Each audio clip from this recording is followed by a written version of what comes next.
Ben, je dirais un regard positivement graduel, si je peux le dire comme ça, ou graduellement positif. Je n'ai pas envie d'être pessimiste, donc je préfère rester positive. Et je crois encore à l'Afrique.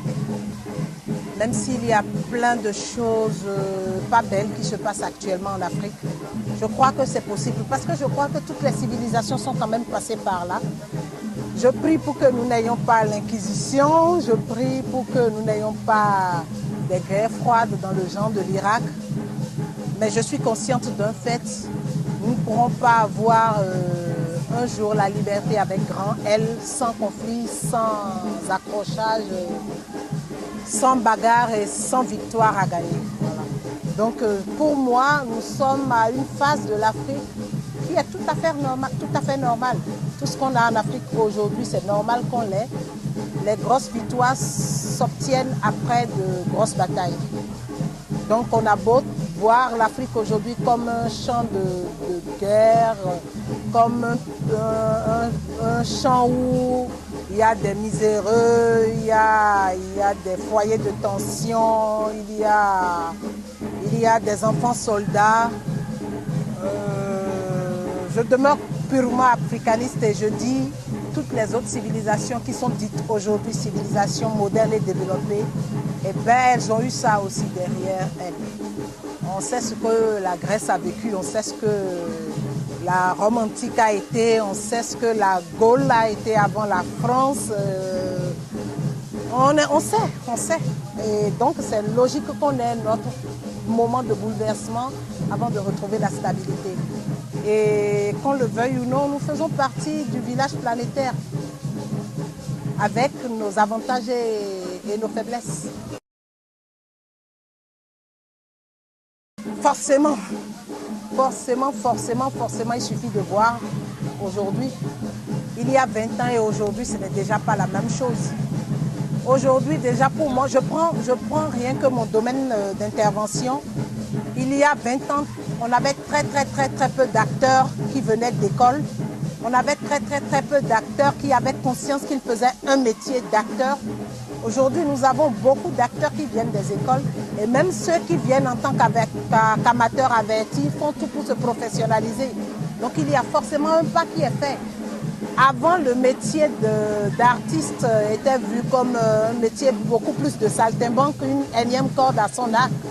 Aujourd'hui, des parents sont fiers d'avoir des enfants qui sont des artistes, aussi bien que des footballeurs, peut-être pas autant que des footballeurs aujourd'hui, mais j'ai foi que demain ça sera ça.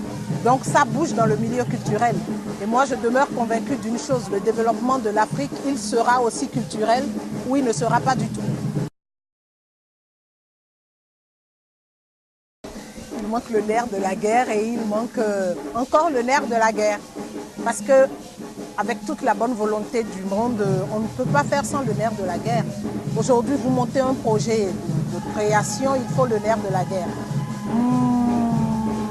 Il y a plein de collègues à moi qui, comme moi, ont envie de monter des écoles de formation. Il faut le nerf de la guerre. Nous ne sommes que des techniciens du métier. Et nous avons besoin de l'appui du gouvernement. Et il faut que le gouvernement et que le ministère de la Culture arrêtent de croire que c'est un bonus, c'est une faveur qu'on nous fait de nous donner les moyens de donner vie à nos rêves. Parce que ces rêves, c'est quand même les rêves du milieu culturel béninois.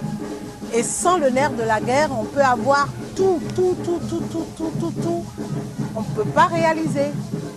Ou alors ça sera une fois de plus encore réalisé par des bailleurs de fonds qui viennent de l'extérieur.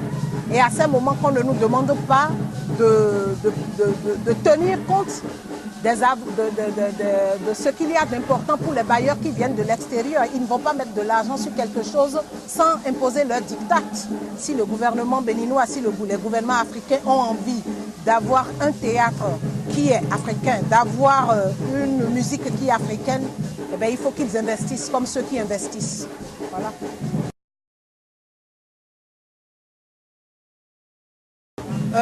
Je crois que j'apporterai ma technicité. En tant que directrice d'acteur, je le fais déjà à mes fonds propres. Mais avec les fonds propres, on ne fait pas beaucoup de choses. Vous en arrivez à former 2, 3, pas plus, 4, pas plus. Alors que la même chose, on peut le donner à 50 personnes en même temps.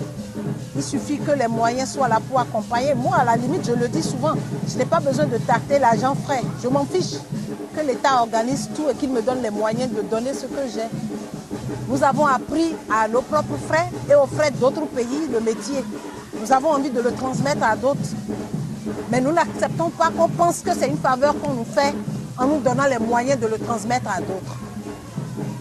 Nous avons la technicité que ceux qui ont les moyens et l'administration les mettre à disposition pour que ça puisse se faire. Et le milieu culturel, ce n'est pas le milieu commercial où vous investissez et vous avez tout de suite.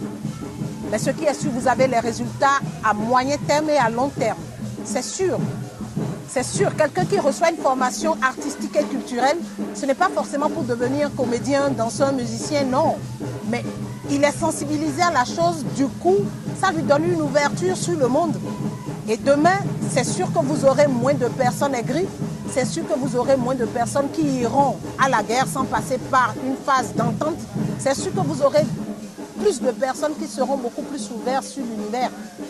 Nous voulons appartenir au village planétaire, il faut nous donner les moyens pour.